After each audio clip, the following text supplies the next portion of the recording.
Hello everyone, my name is Marcus and I'm a student of SMK Batalintang. Today I'll be sharing and explaining my interpretation of the dataset regarding greenhouse gas emissions, energy consumption, and production in the United States from the year 2000 to year 2020 through this dataset. Now on the right side of my dashboard, I've left out a scorecard to show you the current date and time. And below it is a job list that will allow you to manipulate the data within certain ranges of time, particular ranges of time. For example, 2000 to 2004, you can just view the data from in this range. Below over here shows a comparison between the year 2000 and year 2020 to show the difference between them. In this year, the population was 281.7 million, whilst after 20 years it increased to 331.0 million.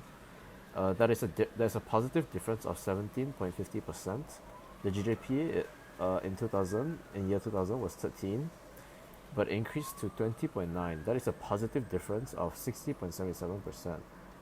Now, finally, the greenhouse gas emissions. It was initially in 180.9 kilotons, but decreased to 75.55 kilotons. That is a negative difference of 139.44%. Right below that is a time series chart that shows the gradual decreasing of greenhouse gas emissions over the 2 decades. Now, originally it was around 180.9 kilotons, as you can see here and here, and it increased all the way to the year 2007, where it peaked at 201.77 kilotons. But however, after that, it started to fall off all the way to the year 2020. Now, right below here is just a scorecard that shows the total greenhouse gas emissions over the 2 decades. You can use this as reference in future analysis as well. Moving on, this is another time series graph that shows the consumption of non-renewable and renewable resources in the past 2 decades. So now, over here there are over 10 different resources. There's the highest being fossil fuel, the second highest being oil, the third highest being gas, the fourth being coal, the fifth being low carbon, the sixth being nuclear, the seventh being renewables, the eighth being hydro, the ninth being wind, and lastly solar. As you can see, all of these different resources fluctuated over the course of 20 years. Their consumption has, some of them decreased and some of them increased. Over here, you can see that the renewables are still mainly close to the bottom, which means their consumption of renewable resources is still quite low, but it is definitely increasing. Over here, you will notice that fossil fuels have been going down significantly. Same with oil and coal. Now, you might not be able to see a good view, so I'll show you why we included this job list. It is to manipulate the data so that we can limit the range. Now, here, this is the course of 10 years, the data that is showing for 10 years. You can see that fossil fuels had increased but decreased and came back a bit up. Oil is still fine. It fluctuated a bit, but it's still alright. Same with coal and gas. There isn't that big of a gap yet. Low carbon is still increasing steadily. This is the difference of 10 years. If we go back, we can see that it is vastly different. Another 10 years and this is what happens. Last but not least, the right side of my dashboard. It contains the last time series graphs that I'll be explaining for today. It represents the electricity production through non-renewable and renewable resources over the past 2 decades. Over here, it also contains the same 10 different resources. Fossil fuel showing the greatest decrease over the course of 20 years. Low carbon fluctuating greatly, up and downs, and had not stabilized. Coal also showed great decrease, similar to fossil fuels. Oh, low carbon showing a very high increase.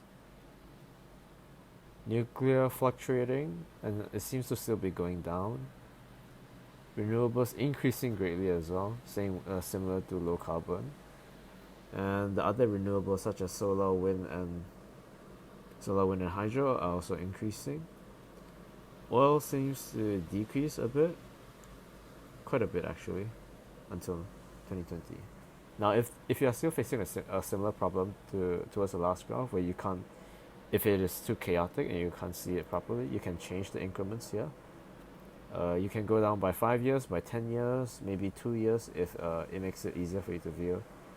For example, let's change it. Let's go down by an increment of 10 years, and see the difference in data. As you can see, it is not as messy as the previous graph. You can see that it is more fluid, and that there's less fluctuating lines. The coal is still going down. Over here you can see that low carbon is going down. Nuclear going down as well, and the renewables around the bottom area. Oil seems to begin decreasing. Gas still increasing, fossil fuels increasing. Okay, let's go back. Now, based on this entire analysis, I can conclude that the market trend for the consumption of non-renewable and renewable resources currently lean more towards the non-renewable resources because of our previous products that have been constructed based on the fact that they'll use resources such as fossil fuels or oil, basically the non-renewable resources.